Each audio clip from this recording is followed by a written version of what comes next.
नमस्कार दोस्तों, आप सभी का स्वागत है हमारे चैनल में। दोस्तों, आज की वीडियो में हम बात करने वाले हैं विवाह के उपाय के बारे में, जो कि पूज्य गुरुजी ने कई सारे उपाय बताए हैं, जिसमें से हम कुछ उपाय की जानकारी आपको इस वीडियो के माध्यम से देने वाले हैं। देखिए, हम सभी जानते हैं कि 8 मार्च 2024 शुक्रवार के दिन महाशिवरात्रि का व्रत आ रहा है। तो आपने यह उपाय इसी दिन करना है। यदि आप व्रत रखना चाहें तो आप व्रत भी रख सकते हैं। यदि व्रत नहीं रखना चाहते हैं तो कोई प्रॉब्लम नहीं है, ये आप उपाय कर लीजिएगा। उपाय आपको हम अच्छे से सरल भाषा में समझा रहे हैं। देखिए, इस उपाय को माता पिता भी कर सकते हैं और बच्चे खुद भी करना चाहे तो वो भी कर सकते हैं। कई बार आपने देखा होगा कि हमारे बेटा बेटी बहुत सुंदर होते हैं, जॉब भी करते हैं और घर परिवार में पैसे की कोई कमी नहीं होती है, लेकिन फिर भी उनका रिश्ता तय नहीं हो पाता है। कई बार ऐसा भी होता है कि बेटा बेटी अपनी पढ़ाई में और नौकरी में इतना बिजी हो जाते हैं कि उनकी शादी की उम्र निकल जाती है और इस कारण उनका रिश्ता तय नहीं होता है। कई बार ऐसा भी देखा गया है कि रिश्ते तो आते हैं लेकिन बात पक्की नहीं हो पाती, और कई बार ऐसा भी देखा गया है कि बात पक्की भी हो जाती है लेकिन रिश्ता टूट जाता है। तो ऐसे में पूज्य गुरु जी ने बहुत ही सुंदर सा, बहुत ही प्यारा सा एक विशेष उपाय बताया है, जो कि आपको महाशिवरात्रि पर भी इस उपाय कर सकते हैं आप, और अष्टमी पर भी इस उपाय को कर सकते हैं।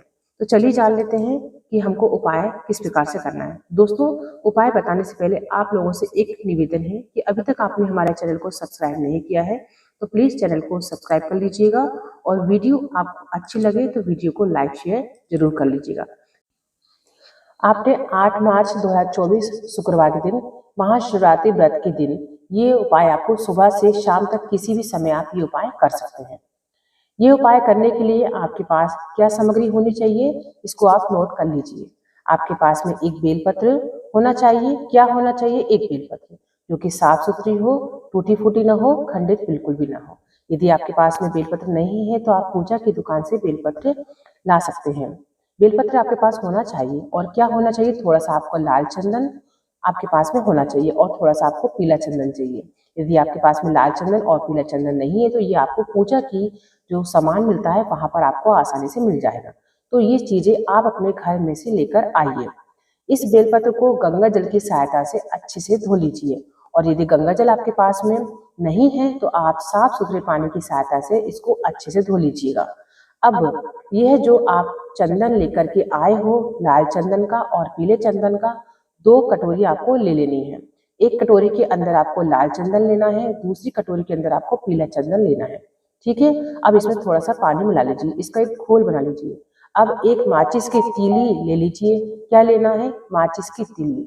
उस माचिस की तीली पर थोड़ी सी रुई लपेट लीजिएगा। रुई क्या होती है? कॉटन, जिसकी सहायता से हम बाती बनाते हैं। रुई माचिस की तीली पर आप लपेट लीजिएगा। अब जो पीले रंग का चंदन है, घोल आपने तैयार किया है, उसकी सहायता से बेलपत्र की जो बीच वाली पत्ती होती है, ये जो आप जानते हैं कि एक बेलपत्र में 3 पत्ती होती है, तो जो बीच की जो बड़ी पत्ती होती है उस पत्ती पर लिखना है। क्या लिखना है? शुभ विवाह। क्या लिखना है? ध्यान सुनिएगा, आपको शुभ विवाह लिखना है पीले चंदन की सहायता से। अपने शुभ विवाह बीच वाली पत्ती पर आप लिख दीजिएगा, और जो साइड वाली 2 पत्तियां बच गई हैं उसमें क्या करना है आपको? लाल रंग का चंदन का आपने तैयार किया है घोल, उस लाल चंदन की सहायता से आपको उनमें लाल कर देना है, यानी कि पत्तियों पर लाल रंग का चंदन लेपर अपने कर लेना है। अब देखो, बेलपत्र के 2 हिस्से होते हैं। एक हिस्सा थोड़ा सा खुरदरा होता है और एक होता है चिकना सा, प्लेन सा होता है। तो उस साइड में आपको रखना है, उसी की साइड को आपको बराबर वाली पत्तियां रखनी है। ठीक है। उनको आपने लाल चंदन की सहायता से लाल कर लेना है। इतना सा आपने कर लिया। अब आप यह बेलपत्र लेकर शिव मंदिर में चले जाइए। शिवरात्रि के दिन सुबह से लेकर शाम तक के किसी भी समय जा सकते हैं। तो शिव मंदिर में जाने के बाद आपने इस बेलपत्र को शिवलिंग पर अर्पित कर देना है। जिस साइड में आपने लिखा हुआ है वह वाला हिस्सा आपने शिवलिंग की तरफ करना है, और बेलपत्र रखने के बाद अपना राइट हैंड उसके ऊपर रखकर अपनी मनोकामना बोलनी है। अपनी जल्दी शादी होने के लिए भगवान शंकर जी से, माता पार्वती जी से प्रार्थना कर लेनी है। यदि आप माता पिता हैं तो अपने बच्चों के लिए, विवाह के लिए उनका नाम और गोत्र बोलकर माता पार्वती और शंकर जी से प्रार्थना कर लेनी है, और अपना राइट हैंड शिवलिंग के ऊपर रखकर इसके बाद अपनी वहीं पर बैठकर आपको श्री शिवाय नमस्तु में बैठकर 5 बार या 11 बार मंत्र का जाप कर लेना है। यदि मंदिर में बहुत ज्यादा भीड़ है, आपको जगह नहीं मिल पा रही है, तो आप एक साइड में हो जाइए और अपने मन ही मन में ओम नमः शिवाय का जाप कर लीजिए। हो सके तो आप 108 बार कर ले तो बहुत ही अच्छी बात है। आपको एक माला का जाप कर लेना है। देखिए उस दिन भीड़ बहुत रहने वाली है, तो उपाय करना है आपको, तो उपाय जल्दबाजी में ना करें, नहीं तो कुछ गलती ना हो जाए। इसलिए आप तैयारी घर से ही कर लीजिएगा ताकि आपको कोई उपाय करने में कोई भी दिक्कत ना हो। 8 मार्च दिन शुक्रवार के दिन महाशिवरात्रि का पावन पर्व है, बहुत ही अच्छा दिन है। आप ये उपाय कर लेना, आपके बच्चों के विवाह के योग खुल जाएंगे। जन्म कुंडली में चाहे कितना ही बड़ा दोष क्यों ना हो, तुरंत दूर हो जाएगा और मात्र 5 दिन के अंदर ही आपके घर में विवाह के समाचार आपको सुनने को प्राप्त होंगे और 3 महीने के अंदर ही आपके बेटा और बेटी का विवाह पक्का हो जाएगा। ये उपाय जिन लोगों ने भी किया है उनके घर में विवाह हुआ है, मांगलिक कार्य भी हुए हैं, मांगलिक सहनाइयाँ भी गूंजी हुई है। तो आप भी प्रदीप मिश्रा द्वारा बताए गए विवाह का उपाय अवश्य कीजिएगा और अपने बेटा बेटी की शादी की खुशियों में आप भी शामिल होइएगा।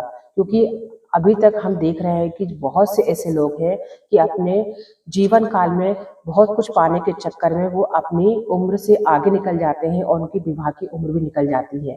ऐसे में वो अपने विवाह के लिए समय नहीं दे पाते हैं और जब लड़की तलाश में जाते हैं, लड़का तलाश में जाते हैं, तो उनकी उम्र निकल जाती है। तो ऐसे में आपको छोटा सा सरल सा उपाय अवश्य करना चाहिए। मात्र एक बेलपत्र, लाल चंदन और पीला चंदन तीनों सामग्री का उपाय करना है, ये आपको आसानी से मिल जाएगा। दोस्तों यदि आपको विवाह से जुड़ी हुई कुछ जानकारी आपको पूछनी है तो आप कमेंट्स बॉक्स में पूछ सकते हैं, हम आपको और भी विवाह के उपाय बताएंगे। दोस्तों आज के लिए बस इतना ही। आशा करते हैं कि ये वीडियो में आपको बताया गया उपाय पसंद आएगा, तो इस उपाय को आप अवश्य करें। और आपके घर परिवार में कोई ऐसा है जिसकी शादी में बहुत ज़्यादा विघ्न आ रहे हैं, रिश्ता पक्का होते होते टूट जाता है, शादी तक बात जाती है लेकिन तय नहीं हो पाती, तो उनको ये वीडियो अवश्य शेयर करिएगा ताकि वो भी इस उपाय को कर सके। धन्यवाद दोस्तों, आज के लिए बस इतना ही।